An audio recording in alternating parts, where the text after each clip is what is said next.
पिछले एपिसोड में आपने देखा सन 1947 के पंडित अमित और सन 2005 का अमित समय की सीमाओं को लांघते हुए पहुंच चुके थे उस दिव्य गुफा में जहां सातों चिरंजीवी ध्यान में लीन थे। सबसे पहले उनका सामना हुआ अश्वत्थामा से, जिनसे उन्हें मिला रूप बदलने का वरदान। फिर मिले भगवान परशुराम, जिन्होंने उन्हें दिए दिव्य अस्त्रों का गूढ़ ज्ञान। उसके बाद सामने आए राजा बलि, जिन्होंने सिखाई दया और करुणा की दिव्यता। फिर आए महर्षि वेदव्यास, जिन्होंने दिया वेदों और पुराणों का संपूर्ण ज्ञान। कृपाचार्य ने बताया निरोगी देह का रहस्य। बजरंग बली ने प्रधान की शक्ति, बल और अटूट भक्ति। और अंत में विभीषण से मिली आकाश में उड़ने की दिव्य विद्या। सातों चिरंजीवियों से प्राप्त ये वरदान भविष्य में उनकी नियति बदलने वाले थे। अभी हनुमान जी ने उन्हें एक दिव्य नक्शा सौंपा, जिस पर लिखा था, सत्य की राह कठिन है पर अमृता का रहस्य उसी में छिपा है। नक्शा लेकर दोनों आगे बढ़े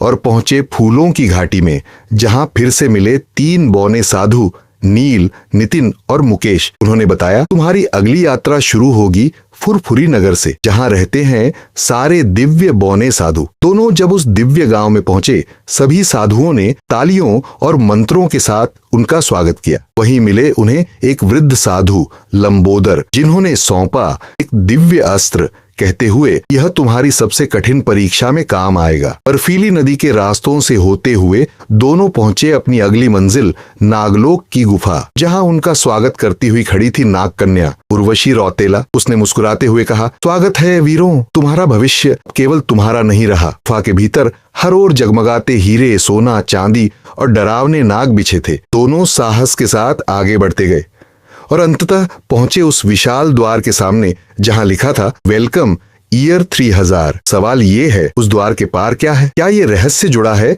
सातों चिरंजीवियों की तपस्या से? क्या होगा जब 1947 का पंडित अमित और 2005 का अमित पहुंचेंगे भविष्य की दुनिया में, जहां उनका सामना होगा भगवान कल्कि से? और जब ये तीनों मिलेंगे तो कैसे करेंगे कली का अंत और सत्ययुग का आरंभ? ये सब जानने के लिए देखिए Pandit Amit the divine time traveller का अगला रहस्यमयी अध्याय, जहां समय, आस्था और भविष्य टकराने वाले हैं एक महायुद्ध में।